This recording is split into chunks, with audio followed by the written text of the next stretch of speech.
সুপ্রিয় দর্শক, আরজিকর কাণ্ডে মহিলা চিকিৎসকের মৃত্যুর ঘটনায় সিবিআই তদন্তের প্রেক্ষিতে দোষী সাব্যস্ত হয়েছে ধৃত সিভিক ভলেন্টিয়ার সঞ্জয় রায়।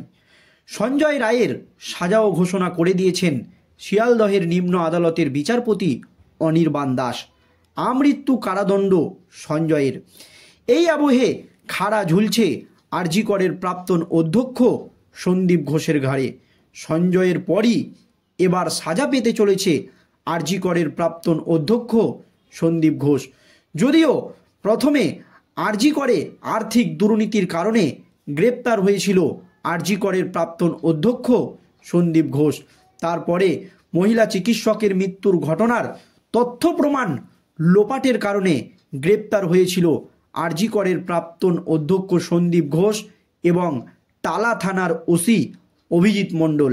কিন্তু কেন্দ্রীয় তদন্তকারী সংস্থার সিবিআই আধিকারিকরা সময় মতো চার্জশিট দেওয়ার না কারণে, আপনারা জানেন মাত্র 90 দিনের মধ্যে চার্জশিট দেওয়ার না কারণে জামিন পেয়েছে আরজিকরের প্রাক্তন অধ্যক্ষ সন্দীপ ঘোষ। কিন্তু সে জামিন পেয়েছে তথ্য প্রমাণ লোপাটের যে অভিযোগ ছিল তার বিরুদ্ধে সেই মামলায়, কিন্তু আর্থিক দুর্নীতির মামলায় এখনও জেলে রয়েছে আরজিকরের প্রাক্তন অধ্যক্ষ সন্দীপ ঘোষ।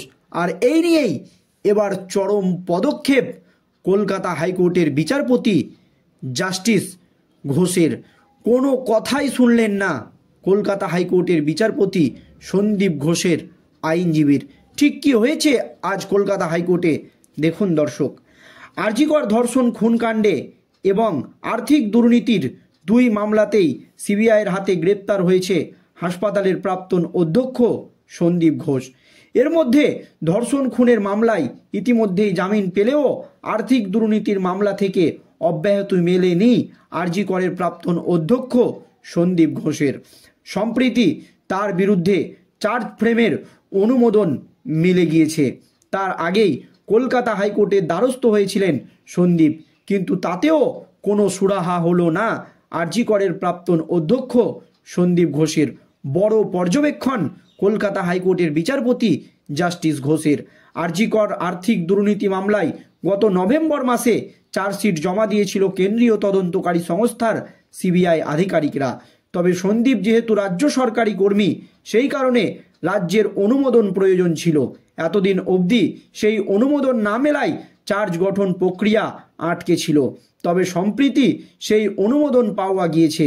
এরপরেই গত মঙ্গলবার উচ্চ আদালতের বিচারপতির নির্দেশ দেন আগামী 6 ফেব্রুয়ারির মধ্যে চার্জ গঠন করতে হবে। এবার কলকাতা হাইকোর্টের বেঁধে দেওয়া ডেডলাইন বাড়ানোর আবেদন জানিয়ে আদালতের দ্বারস্থ হন আরজিকরের প্রাক্তন অধ্যক্ষ। দ্রুত শুনানির আর্জি জানান সন্দীপের আইনজীবী, তবে তাতেও কোনো সুরাহা হয়নি। সন্দীপের আবেদন খারিজ করে দিয়েছেন কলকাতা হাইকোর্টের বিচারপতি জাস্টিস ঘোষ। এই মামলায় বিচারপতির পর্যবেক্ষণ, আরজিকর আর্থিক দুর্নীতির মামলায় বিচারের সিস্টেমকে ডিলে করা হচ্ছে। কে করছে, কেন করছে সেই দিকে আমি যাচ্ছি না। গত নভেম্বর মাসে চার্জশিট দেওয়ার পরেও ট্রায়ালে দেরি হচ্ছে, এটা আমি লক্ষ্য করছি বলে বলেন কলকাতা হাইকোর্টের বিচারপতি জাস্টিস ঘোষ।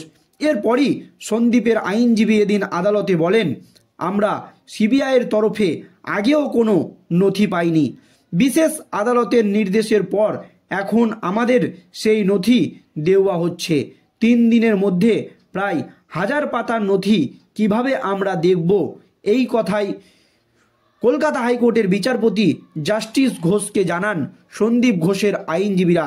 এ কথা শোনার পরও সন্দীপের আবেদন মঞ্জুর করেননি উচ্চ আদালতের বিচারপতি জাস্টিস ঘোষ। 1000 পাতার নথি কিভাবে পড়বে সন্দীপের আইনজীবীরা, এই কথা বলা হয় বিচারপতিকে। তারপর সরাসরি তার আবেদন খারিজ করে দেন। অর্থাৎ সন্দীপ ঘোষের আইনজীবীর কোনো কথাই কিন্তু শুনেননি জাস্টিস ঘোষ। এই নিয়ে সময়সীমা বাড়ানোর আর্জি করে কলকাতা হাইকোর্টে তার সন্দীপের আইনজীবী। তারপরই বিচারপতি বলেন, অনেক দেরিতে অনুমতি প্রদান করা হয়েছে। 3 দিনের মধ্যে কিভাবে এত পড়া সম্ভব সেটা আপনারা দেখুন, আমি কিছু শুনব না, একথা পরিষ্কার জানিয়ে দেয় জাস্টিস ঘোষ। আপনারা অনেক কস্টলি কাউন্সিলিং এবং নভেম্বর মাসে অনুমতি মিললে আপনাদের এই সমস্যায় পড়তে হতো না। এর আগেই আর.জি. কর কাণ্ডে মহিলা চিকিৎসকের মৃত্যুর ঘটনায় কেন্দ্রীয় তদন্তকারী সংস্থার সিবিআই আধিকারিকদেরকে শোকজ করেছিল নিম্ন আদালতের বিচারপতি, যে রাজ্য অনুমোদন দেওয়ার পর কেন নিম্ন আদালতকে জানালো না কেন্দ্রীয় তদন্তকারী সংস্থার সিবিআই আধিকারিকরা, কেন তদন্ত ডিলে করা হচ্ছে, তাহলে কি সন্দীপ ঘোষকে বাঁচানোর চেষ্টা করা হচ্ছে? এই রকম একাধিক প্রশ্ন উঠে যায়।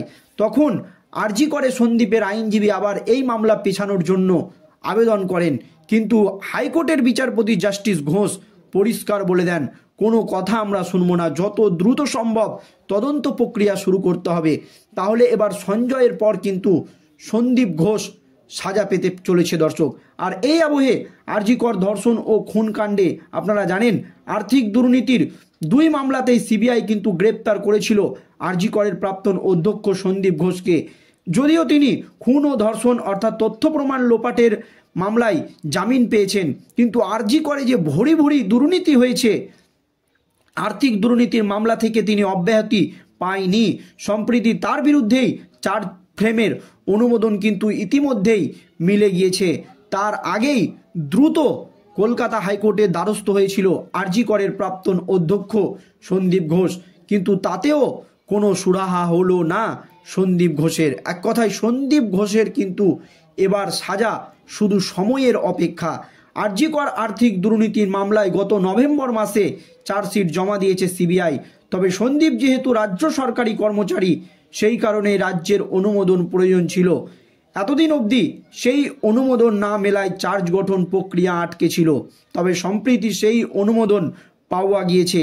এর পরপরই দ্রুত মঙ্গলবার উচ্চ আদালতের বিচারপতি এর দ্বারস্থ হয়েছিল সন্দীপ ঘোষের আইনজীবীরা, কিন্তু মঙ্গলবার উচ্চ আদালতের বিচারপতি পরিষ্কার নির্দেশ দেন আগামী 6ই ফেব্রুয়ারির মধ্যে চার্জ গঠন করতে হবে। এবার কলকাতা হাইকোর্টের বেঁধে দেওয়া ডেডলাইন বাড়ানোর আবেদন জানিয়েছিল সন্দীপ ঘোষের আইনজীবী। তারপরই আর.জি. করের প্রাক্তন অধ্যক্ষ দ্রুত শুনানির জন্য আর্জি জানান, তবে তাতে কোনো সুরাহা হয়নি।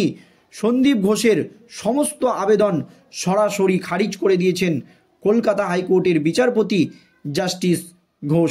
দর্শক, সঞ্জয়ের পর এবার কিন্তু আর.জি. কর কাণ্ডে সাজা হতে চলেছে আর.জি. করের প্রাক্তন অধ্যক্ষ সন্দীপ ঘোষের। দর্শক, এই নিয়ে আপনাদের মতামত জানাবেন। ধন্যবাদ।